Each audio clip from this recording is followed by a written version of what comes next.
Movie के सबसे पहले सीन के अंदर हम 3 लड़कियों को काला जादू करते हुए देख पाते हैं। फिर हमको सैरा नाम की एक लड़की से मिलवाया जाता है जो कि एक फ्लाइट के अंदर अपने डैड और स्टेप मदर के साथ में सैन फ्रांसिस्को छोड़कर लॉस एंजलिस शिफ्ट होने जा रही थी। फ्लाइट से उतरने के बाद जब वो टैक्सी में बैठकर अपने नए घर की तरफ जा रही होती है तो उसे रास्ते में स्नेक्स दिखाई दे रहे थे, जिसके बाद नए घर के अंदर पहुंचने पर वहां की छत टपक रही होती है। अब सैरा अपने रूम में जाकर टेबल पर अपनी असली माँ की तस्वीर रख देती है। असल में उसकी जो रियल मॉम थी वो उसको जन्म देते ही गुजर गई थी। जिसके बाद सैरा अपने कुछ और सामान निकालने के लिए हॉल में आती है तो एक पागल आदमी उसके लिए एक सांप लेकर आ जाता है, जिसको देखकर वो डर कर चिल्लाने लगती है और तभी उसके पिता उस पागल व्यक्ति को वहां से भगा देते हैं। अगले दिन सैरा के डैड उसको अपनी कार के अंदर कॉलेज छोड़कर आते हैं और वो घर पर अकेले नहीं रुकना चाहती थी, इसलिए अपने यूनिफॉर्म आने से पहले ही वो बिना यूनिफॉर्म के ही कॉलेज आ गई। लेकिन कॉलेज में बिना यूनिफॉर्म के जाते हुए उसे थोड़ा सा ऑकवर्ड लग रहा था। दूसरी तरफ ब्लैक मैजिक करने वाली लड़कियां जिनका नाम नैन्सी, बॉनी और रेचल था वो भी कॉलेज आ चुकी थी, जिनको देखकर कुछ बॉयज अपना मुंह छुपा रहे थे और उन तीनों को विच यानी कि चुड़ैल कहकर एड्रेस कर रहे थे। अब अपने लॉकर के पास पहुंचने के बाद में बॉनी अपने कैलेंडर के अंदर देखकर बताती है कि आज के दिन उन्हें शायद अपनी 4th मेंबर मिलने वाली है। लेकिन नैन्सी जो कि उनके ग्रुप की हेड थी वो बॉनी की बातों पर ज्यादा ध्यान नहीं देती। जिसके बाद फ्रेंच क्लास के दौरान क्लास के बॉयज उनकी टीचर के साथ बदतमीजी कर रहे थे। तभी बॉनी सैरा को बिना छुए पेंसिल को उसके टिप पर बैलेंस और घुमाते हुए देख लेती है, जिसको देखकर वो काफी सरप्राइज्ड हो जाती है। यानी कि सैरा के पास यहाँ पर कुछ ना कुछ सुपरनैचुरल पावर्स थी। जिसके बाद सैरा उन तीनों के पास में जाकर बैठने के लिए पूछती है, लेकिन नैन्सी के अजीब लुक को देखकर वो वहाँ से चली जाती है। अब लैब क्लास खत्म होने के बाद में सैरा अकेले एक टेबल पर बैठी हुई थी। तभी क्रिस नाम का एक लड़का उसके पास आकर बैठ जाता है, जहाँ पर बातों ही बातों में सैरा उसको बता देती है कि कैसे उन 3 लड़कियों ने उसके साथ मीन बिहेव किया था। अब ये सुनने के बाद में क्रिस उसको उन तीनों से दूर रहने के लिए कहता है, क्योंकि वो तीनों ईस्ट विक की विचेस कहलाती हैं। साथ ही साथ वो उसे बॉनी के बारे में बोलता है कि उसकी पूरी बॉडी पर स्कार्स बड़े हुए हैं और उसकी बातों से ऐसा लग रहा था कि वो पहले नैन्सी को डेट कर चुका था और उस रिश्ते के अंदर उसका एक्सपीरियंस काफी खराब था। अब क्रिस वहां से जाते वक्त सैरा को अपनी फुटबॉल प्रैक्टिस पर आने के लिए भी इनवाइट कर देता है। जिसके बाद सैरा उसकी फुटबॉल प्रैक्टिस पर पहुंच जाती है, जहां पर वो तीनों लड़कियां या फिर विचेस भी उसके पास आती हैं। अब रेचल उससे बायोलॉजी लैब के बिहेवियर के लिए माफी मांगती है और थोड़े फॉर्मल इंट्रोडक्शन के बाद में वो तीनों सैरा को अपने साथ 5 फिंगर डिस्काउंट यानी कि फ्री शॉपिंग के लिए इनवाइट भी कर देती हैं। अब रास्ते में चलते चलते नैन्सी सैरा की कलाई के ऊपर पड़े हुए निशान को देख लेती है, जिससे हमको आइडिया मिल जाता है कि उसने खुद को खत्म करने की कोशिश करी थी। जिसके बाद वो तीनों सैरा के साथ एक शॉप पर पहुंच जाती हैं, जहां पर काले जादू यानी कि विचक्राफ्ट से जुड़ा हुआ सामान मिलता था। लेकिन वहां पर नैन्सी सैरा को एक किताब को चुपचाप उसके बैग में रखने के लिए मतलब की चोरी करने को कहती है। लेकिन तभी उस शॉप की ओनर जिसका नाम लिरियो था वो सैरा के पास आकर उसको देखकर ही बता देती है कि वो एक नेचुरल विच है और सैरा को मजबूरी के अंदर $20 देकर वो किताब खरीदनी पड़ती है। इसके बाद रास्ते में चलते हुए सैरा को वो सांप पकड़ा हुआ पागल आदमी फिर से मिल जाता है, जो कि सैरा के पीछे पड़ जाता है, जिसका ये तीनों विचेस अपनी पावर्स की मदद से एक्सीडेंट करा देती हैं और उसके बाद सैरा को वहां से लेकर भाग जाती हैं। वहां से दूर आने के बाद में अब बॉनी ये पक्का कर चुकी थी कि सैरा ही उनकी 4th मेंबर है। साथ ही में सैरा के शामिल होने से रेचल को भरोसा था कि मैनन उन्हें नोटिस करेंगे। उन विचेस के अकॉर्डिंग मैनन एक ऐसी एंटिटी थी जो कि गॉड से भी सुपीरियर थी। I mean, उनका ऐसा मानना था और वो सब विचेस मैनन की ही पूजा किया करती थी।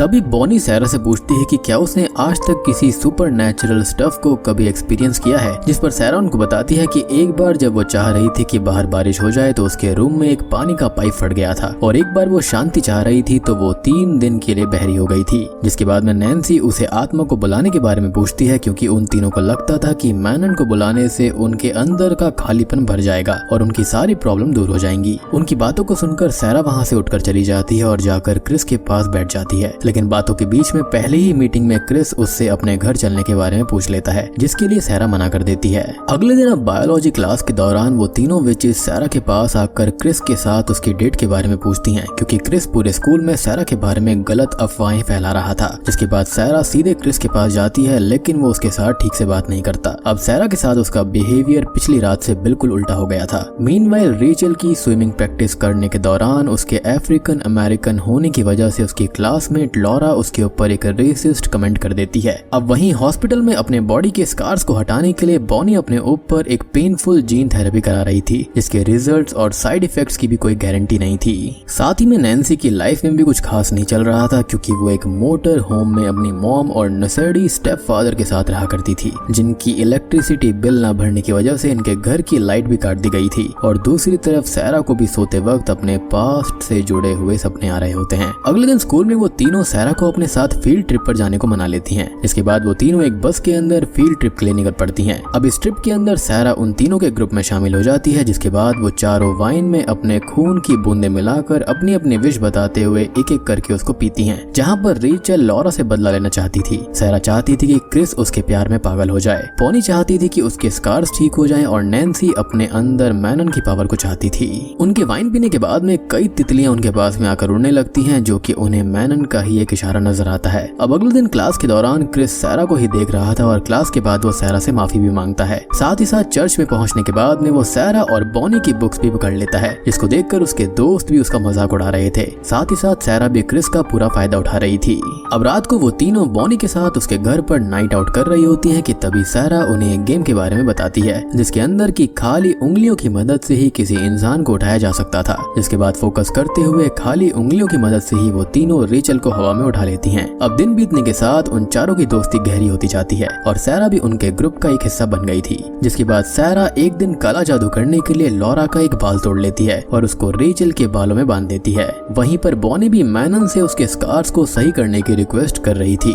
अब नेक्स्ट डे ब्लैक मैजिक की वजह से स्विमिंग करने के बाद में लॉरा के काफी बाल झड़ने शुरू हो गए थे, जिसको देखकर रेचल मन ही मन खुश हो रही थी। दूसरी तरफ हॉस्पिटल में बॉनी की सर्जरी भी सक्सेसफुल हो रही थी, जिसके बाद उसके स्कार्स मैजिकल तरह से ठीक हो जाते हैं। बॉनी की इतनी फास्ट रिकवरी को देखकर डॉक्टर भी काफी शॉक्ड हो गए थे। अब स्कार्स ठीक होने के बाद में बॉनी काफी खुले और अट्रैक्टिव कपड़े पहनकर कॉलेज आती है, जिसको देखकर क्लास के पॉपुलर बॉयज भी उससे बात करना चालू कर देते हैं। क्लास के बाद सैरा, रेचल और बॉनी तो काफी खुश थे, लेकिन विश ना पूरी होने की वजह से नैन्सी वहां से उठकर चली जाती है, क्योंकि वही एक थी जिसकी विश पूरी नहीं हुई थी, उसको पावर्स नहीं मिली थी। जिसके बाद रात को नैन्सी अपने घर पर पहुंचती है, जहां पर अचानक नैन्सी के स्टेप फादर उसकी माँ को पीटना शुरू कर देते हैं, जिस पर नैन्सी जोर से चिल्लाती है, जिससे कि उसके स्टेप फादर को हार्ट अटैक आ जाता है और एम्बुलेंस में उनकी डेथ हो जाती है। लेकिन उनकी मौत के तुरंत ही बाद एक इंश्योरेंस एजेंट नैन्सी के घर पर आकर ये बताता है कि उसके स्टेप फादर ने उनके नाम पर $1,75,000 छोड़ दिए हैं, जिसको सुनकर नैन्सी और उसकी मॉम खुशी से पागल हो जाती हैं। खैर उन पैसों से वो एक लग्जूरियस अपार्टमेंट भी खरीद लेती हैं और अपने नए घर पर नैन्सी अपनी तीनों फ्रेंड्स को एक ग्लैमर स्पेल के बारे में बताती है, जिससे कि वो किसी का भी भेष बदल सकती थी,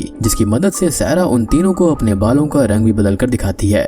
अब सैरा अपने घर पर सो रही होती है कि तभी क्रिस, जो कि उसके लव स्पेल में फंसा हुआ था, वो आधी रात को उसके घर के बाहर आ जाता है। वो उसको बताता है कि वो उसके अलावा किसी और चीज के बारे में सोच नहीं पा रहा था, लेकिन सैरा गुस्से में अंदर चली जाती है। जिसके बाद अगले ही दिन वो ब्लैक मैजिक वाली दुकान पर जाकर लीरियो से लव स्पेल को रिवर्स करने का सामान के बारे में पूछती है, लेकिन लीरियो ऐसे किसी भी सामान के बारे में मना कर देती है, क्योंकि किसी भी स्पेल को करने के बाद में उसको रिवर्स नहीं किया जा सकता था। इसके तुरंत ही बाद नैन्सी वहां पर आकर लीरियो के मना करने के बावजूद भी किसी आत्मा को बुलाने वाली किताब को पूरे $25 देकर खरीद लेती है। जिसके बाद ये चारों समुद्र के किनारे एक गोल्ड फिश, बटरफ्लाई, पैरट और एक स्नेक को लेकर पहुंच जाती हैं। तभी सैरा अपनी जिंदगी के वर्स्ट टाइम के बारे में बताती है कि जब उसने खुदकुशी करने की कोशिश करी थी तो उससे पहले उसने आंख बंद करी थी और उसे उसके आसपास में ढेर सारे सांप और कीड़े दिखने लग गए, जो कि उसकी आंखें खोलने पर भी गायब नहीं हो रहे थे। जिसके तुरंत बाद वो चारों मिलकर मैनन को बुलाने लगती हैं और वो मैनन से उनके अंदर के खालीपन को भरने को कहती हैं, लेकिन तभी आसमान से बिजली सीधे नैन्सी के ऊपर गिर पड़ती है। जिसके बाद रेचल, बॉनी और सैरा सुबह उठती हैं तो वो नैन्सी को पानी पर चलते हुए पाती हैं, जिसका मतलब मैनन नैन्सी के अंदर का खालीपन भर चुके थे और नैन्सी के अंदर मैनन की पावर्स आ गई थी। लेकिन उन चारों के इस काले जादू से कई समुद्री जीव मर चुके थे, जिसको देखकर सैरा बिल्कुल खुश नहीं होती, यानी कि वो किसी को मारना नहीं चाहती थी। अब रात को वो चारों एक स्पोर्ट्स कार में बैठी हुई थी, जिसको नैन्सी ड्राइव कर रही थी, जहाँ पर सैरा क्रिस को लेकर बिल्कुल खुश नहीं थी। साथ ही साथ वो उन तीनों को भी रुकने को कह रही थी, जिससे कि चीजों के बीच बैलेंस बना रहे, लेकिन वो तीनों उसकी बात पर ध्यान नहीं देती, बल्कि नैन्सी तो अपनी पावर से रेड ट्रैफिक लाइट्स को ग्रीन करती जा रही थी। अब अगले दिन कॉलेज में रेचल रोती हुई लॉरा को नोटिस करती है, जो कि लगातार गंजी होती जा रही थी, जिसको देखकर रेचल को भी कहीं ना कहीं बुरा लग रहा था, क्योंकि लॉरा इतनी बुरी नहीं थी और उसके साथ में इतना गंदा होना वो डिजर्व नहीं करती थी। वहीं दूसरी तरफ सैरा क्रिस से फोन पर बात कर रही होती है, जो कि उससे किसी भी हालत में बस मिलना चाहता था। सैरा उसको अगली रात को डिनर पर मिलने के लिए तैयार हो जाती है। है। अब सैरा बीच रास्ते में एक कार में क्रिस के साथ बैठी हुई थी, लेकिन क्रिस सैरा को लेकर इतना दीवाना हो चुका था कि वो उसके साथ जबरदस्ती करने की कोशिश करता है। लेकिन सैरा वहाँ से भाग जाती है और सीधे रेचल के घर पहुँच जाती है, जहाँ पर नैन्सी और बॉनी भी मौजूद थी। सैरा उनको बताती है कि क्रिस की आंखें बिल्कुल काली दिखाई दे रही थी, जैसे कि क्रिस वहाँ पर हो ही नहीं। इस बात को जानकर नैन्सी खुश हो जाती है और क्रिस के पास एक पार्टी में पहुँच जाती है, जहाँ पर उसे देखकर पार्टी में सभी हैरान हो जाते हैं, क्योंकि सभी को पता था कि वो एक विच है। तभी उसे पार्टी में क्रिस मिल जाता है, जिसे वो अकेले कमरे में ले जाती है और ग्लैमर स्पेल का यूज करके नैन्सी की शक्ल ले लेती है और क्रिस के साथ मेकआउट करने लग जाती है। लेकिन तभी वहाँ पर पहुंचकर सैरा उसको रोक लेती है, जिसके बाद नैन्सी की शक्ल देखकर क्रिस समझ जाता है कि नैन्सी सच में ही एक विच है। लेकिन तभी नैन्सी क्रिस को सारी सच्चाई बता देती है कि सैरा ने उसके ऊपर लव स्पेल किया था। लेकिन नैन्सी की ये बातें सुनकर क्रिस समझ जाता है कि नैन्सी सैरा से जेलस फील करती है। लेकिन क्रिस के मुंह से ये बात सुनकर नैन्सी गुस्से में पागल हो जाती है और क्रिस को खिड़की से नीचे फेंक देती है, जिससे कि मौके पर ही उसकी मौत हो जाती है।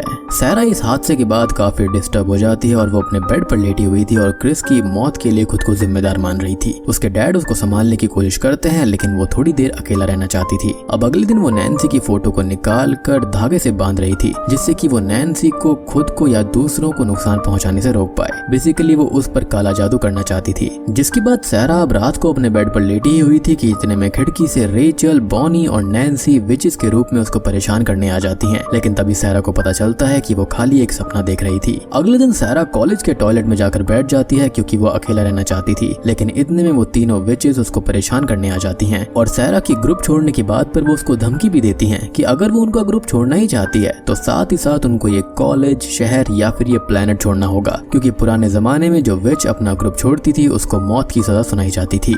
नैन्सी को ये भी पता था कि सैरा ने उसके ऊपर कोई स्पेल किया है, क्योंकि वो तीनों उसके ड्रीम्स को भी कंट्रोल कर सकती हैं। यानी कि वो जो नाइटमेयर सैरा को आया था वो ये लोग ही कंट्रोल कर रहे थे। जिसके बाद सैरा सीधे भागते हुए लिरियो के पास उसकी शॉप पर मदद मांगने के लिए जाती है। वो लिरियो को सारी बात बताती है और वो उसे शांत करने के बाद में अपनी शॉप के प्लेस ऑफ पावर पर ले जाती है, जहाँ पर लिरियो सैरा को बताती है कि सैरा की माँ भी एक विच ही थी और एक नेचुरल विच होने की वजह से वो बहुत पावरफुल है, यानी कि उनके साथ में भी कुछ न कुछ गलत हुआ होगा, तभी वो मारी गई थी उसको जन्म देने के बाद में। या फिर ये भी हो सकता है कि वो मारी ही ना गई हो, बल्कि कहीं चली गई होंगी, या फिर उसके फादर ने उसको छोड़ दिया होगा। जिसके बाद में सैरा की मदर कभी भी सैरा को ये नहीं बताएंगे कि उसकी माँ असल में एक विच थी। खैर वो सैरा को भी मैनन की स्पिरिट को जगाने को कहती है और वो दोनों मिलकर मैनन को बुला ही रही होती हैं कि तभी अचानक से वहाँ पर एक जोर का धमाका होता है, जिसको देखकर सैरा वहाँ से भाग जाती है और सीधे अपने घर पहुँचती है। घर पहुँचने पर उसको पता चलता है कि उसके डैड और स्टेप मदर फ्लाइट से सैन फ्रांसिस्को के लिए निकल गए थे और उस फ्लाइट का भयानक एक्सीडेंट हो गया, जिसके अंदर कोई सर्वाइवर नहीं बचा। जिसके बाद सैरा को हर जगह वही स्नेक्स और कीड़े देखने चालू हो जाते हैं। तभी उसके तुरंत बाद नैन्सी भी बाकी दोनों विचेस के साथ सैरा के घर पर उसको मारने के लिए आ चुकी थी। उन्होंने सैरा के लिए खुदकुशी करने वाला लेटर भी लिखा था। जिसके बाद नैन्सी एक ब्लेड से उसके दोनों हाथों की कलाई में कट लगाती है, जिससे सैरा का खून निकलना शुरू हो जाता है, जिसको देखकर सैरा वहाँ से भागती है।